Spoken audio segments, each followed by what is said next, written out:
Hey guys, welcome back. Richie here from RW Hobbies. My May bench update. Yes, May. I think the last couple of months I've only picked it up, but I got the wrong month. But it is in fact May at the time of recording this.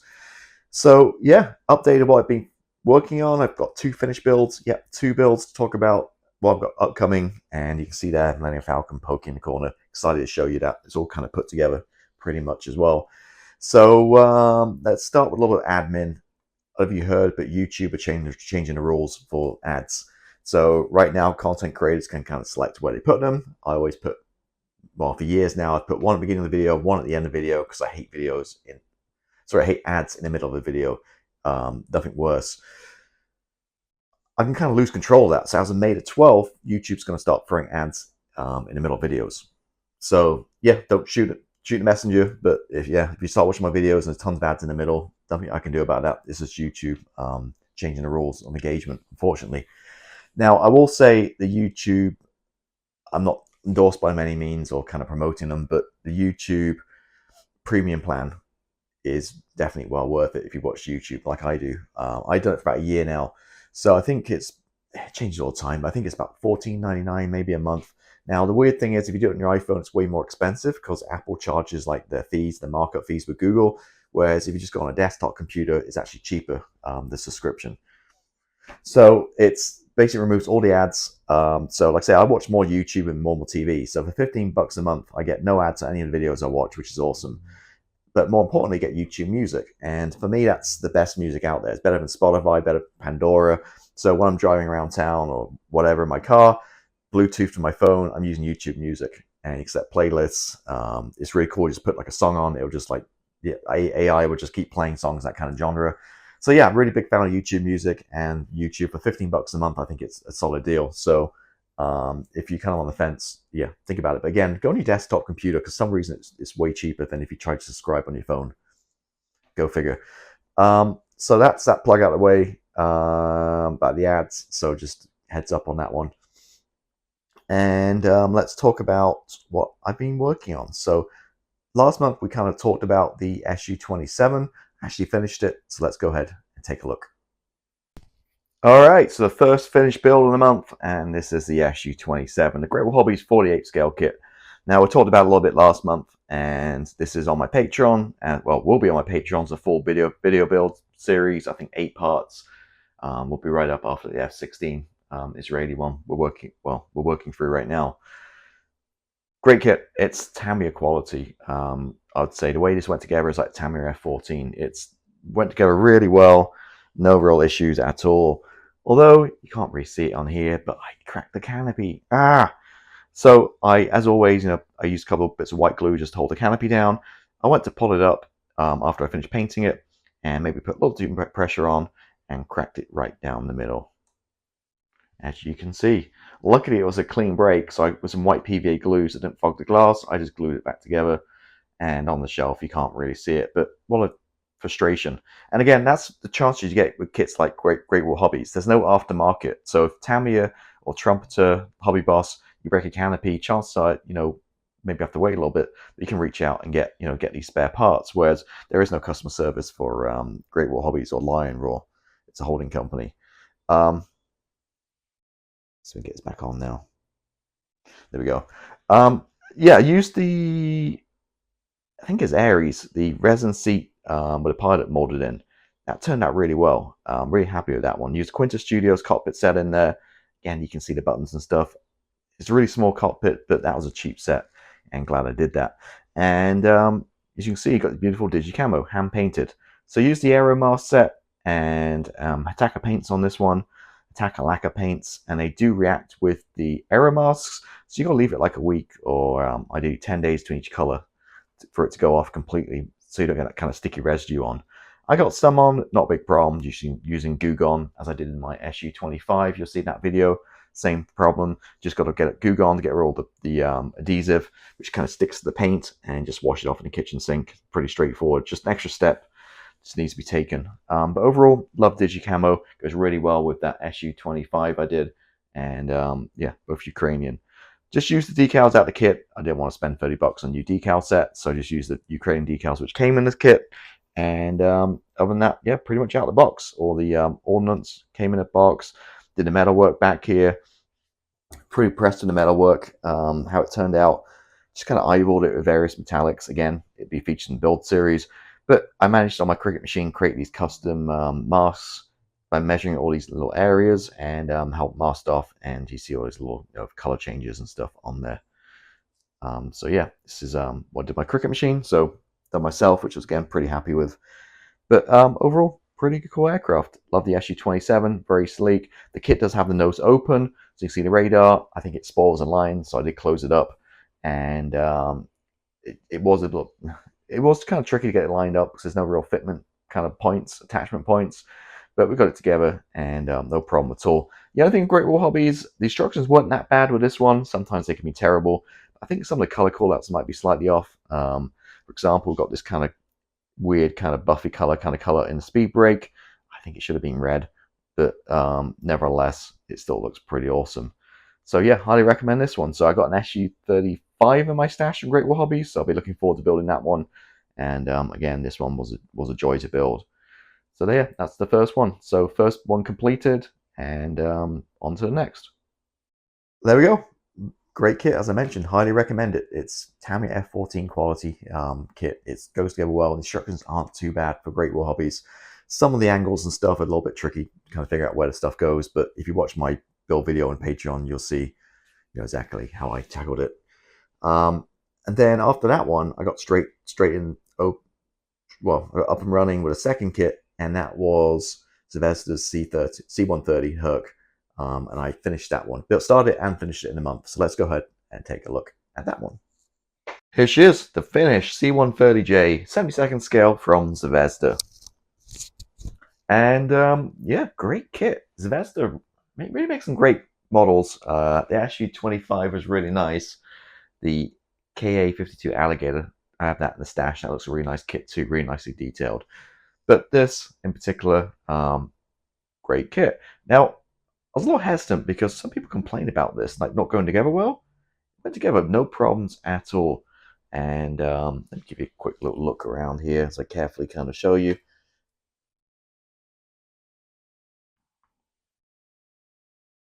It's quite big, so it's kind of hard to kind of show you around fully, but you get the idea.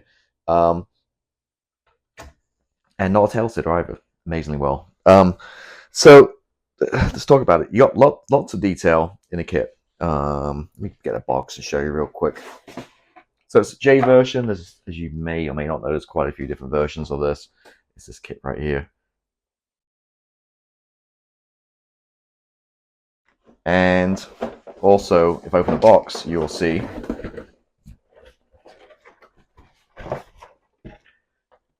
if I move this out of the way, there's a lot of plastic still in there.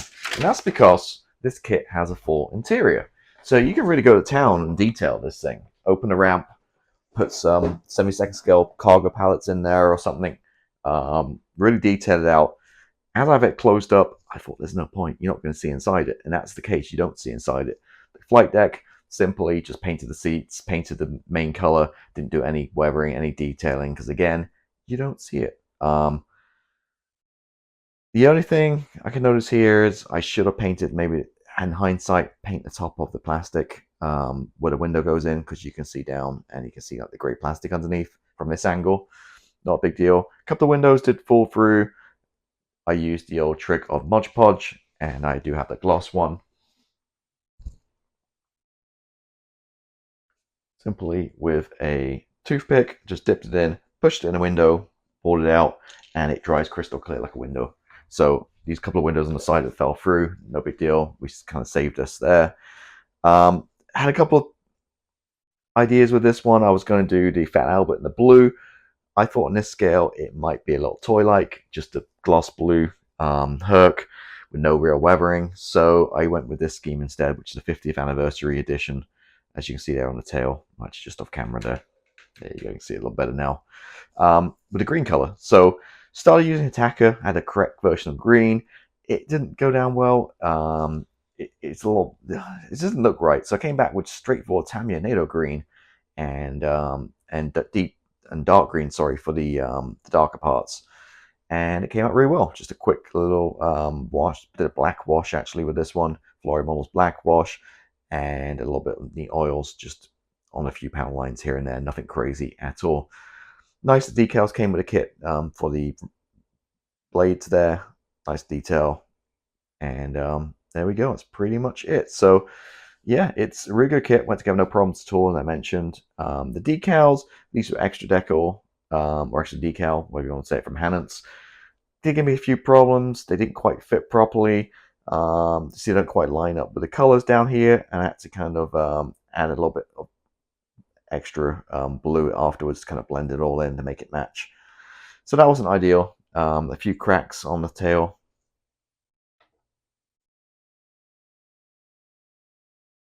You can see there, and there's one on the other side too. Well, just a small little chip. But overall, pretty good. The key to this one is you've got to, unfortunately, for tail, mix the blue to match the decal, which I did perfectly. Do say so myself. Just basically got a lighter blue and just had a couple drops of darker blue just to get the right shade. And there is a video on my Patreon and my YouTube channel members, for my paid members, where I did about a 15-minute video to talk about the actual assembly and the painting. So if you want more detail about this one, head across to Patreon, and that's an exclusive video over there. But that's pretty much it. I'm trying to think what else. It's pretty straightforward, really. I mean, that was it. Just straightforward build. Went together in a couple of days, then just a couple of seam lines to take care of, and then the painting, which took a while. But yeah, pretty straightforward build. We'll definitely build some more of these in the future. Like I said, went together really well, and do recommend it. So again, Zvezda, this is a J version. They do have the H and the Special Ops gun ship version as well, I think. They have like 4 or 5 different boxings, I think. But get on eBay, pretty cheap. I think they're about $60, $65 shipped from Eastern Europe to the US. And there we go. So that's the C-130J. Another one built, 72nd scale. I do love 72nd scale. That goes really well now with my Nimrod. I need to dig out the guitar hangers. I bought a 2-pack, one for the Nimrod, and I have another one somewhere in a drawer, somewhere in my house. I have a guitar wall mount thing, which worked great because what you do is you attach to the wall and then put the tail of the aircraft that hangs down on the wall, like for the bigger aircraft. And yeah, knock on wood, about 2 years my Nimrod's been hanging on the wall, 0 problems. So it seems to work pretty good. So, and it's all kind of padded as well. So if you're looking for hanging bigger aircraft like World War II bombers and stuff on a wall, guitar wall mounts are the way to go. So yeah, so 2 finished, and I got my penultimate pack of my fan home Millennium Falcon, formerly the Agostini. And it's absolutely awesome. I've got it all put together. I've got 4 more parts left. I'm up to 96. So I've got 97, 98, 99, 100 coming in the next 4 weeks. And then once that's done, I got the challenge of getting this thing painted. It looks okay, as you see, raw plastic, but once this thing's really painted, post-shaded, weathered, my usual kind of tricks, it's really going to look the business. And this thing weighs like 20 pounds, like 8 kilos. So bear with me here as I kind of reach around and get this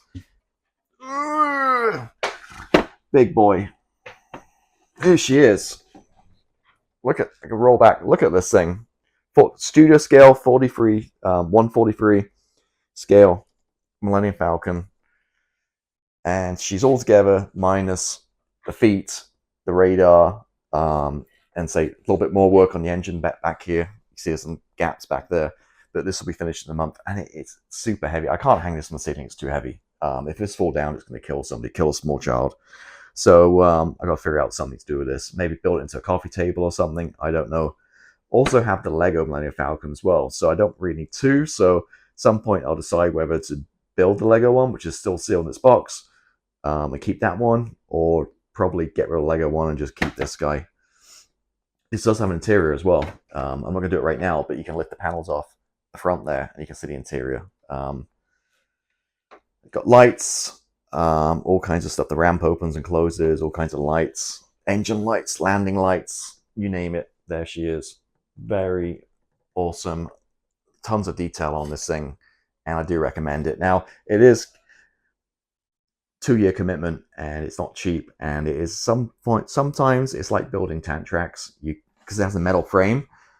For about 10 months solid, every month I was just getting like bits of metal and basically screwing together, create this frame, which again was like very monotonous, just like building tank tracks. So normally with part works, my advice is to, I like to binge it, grab the parts, get them all stacked up, maybe, a few months at a time, and then knock it all out in one go. With this one, I wouldn't, because it's so many screws, it's so much work.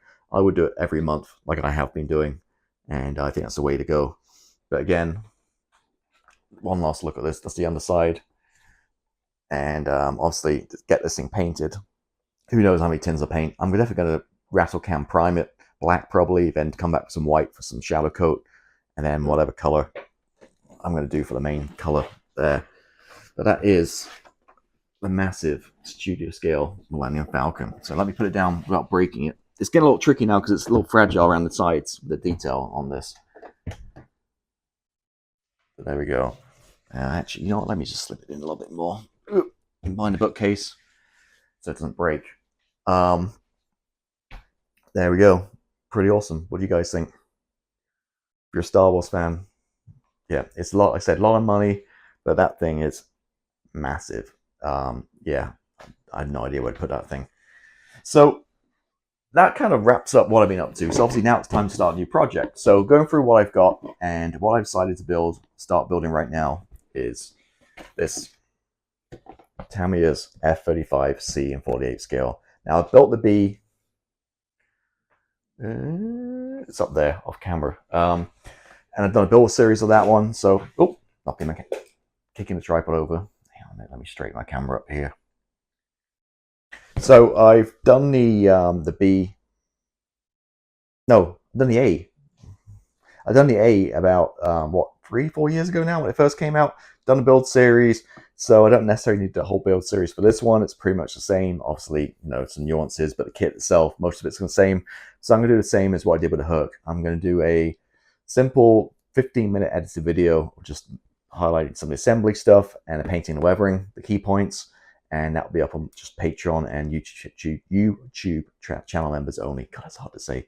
YouTube channel members and Patreon only will get that video of this one, but obviously on my bench updates, you'll see my progress next month and once it's finished as well. But the plan with this, first thing I'm going to try the Tamiya paints. I've got the XF, sorry, the LP, whatever the two colors are. The is 86 or something, maybe it says on here. LP84 and LP85. So I can try those colors out, see how they look, and I'm going to weather this one up really, really heavily weathered, because I've seen some pictures of these things on the aircraft carrier, and with the salt water, it's really corroding a lot of this radar absorbent material and stuff. And yeah, they're pretty new aircraft, but some are looking pretty janky already. So really going to weather it up, and awesome because it comes with a pilot figure. Typically, I don't like doing aircraft with the wings folded up. I always regret it. I like the sleek lines of an aircraft, so I'm not sure. This one actually looks okay with it folded up, so I might do it folded up, but likely I'll do the wings down. Although I think in this kit, if I remember rightly from my review, I think you have both options. I think they slot in, so you have both. You can have it down or up. You can build both. But yeah, cool looking kit. So I'm going to start this one, and not sure exactly how long it's going to take, because I do have a vacation coming up pretty soon. June 1st, I'm going to head down to Mexico, Cancun with my daughters for a week all inclusive. Hence my long hair. I'm kind of growing my hair out, so time for a holiday haircut. So just before I go on vacation, I get it cut in a week or two. There we go. Exciting times. And then we hit the summer, so all kinds of stuff. But yeah, this one's next. Tamiya's F35C. And that's really it for this month. Being very busy, as you've seen. 2 builds plus the Falcon. And about to start this guy right here. Do love a Tamiya kit. That's my definitely my preferred manufacturer of choice. So there we go. Hopefully you have a good month, and I'll catch you next time. Bye.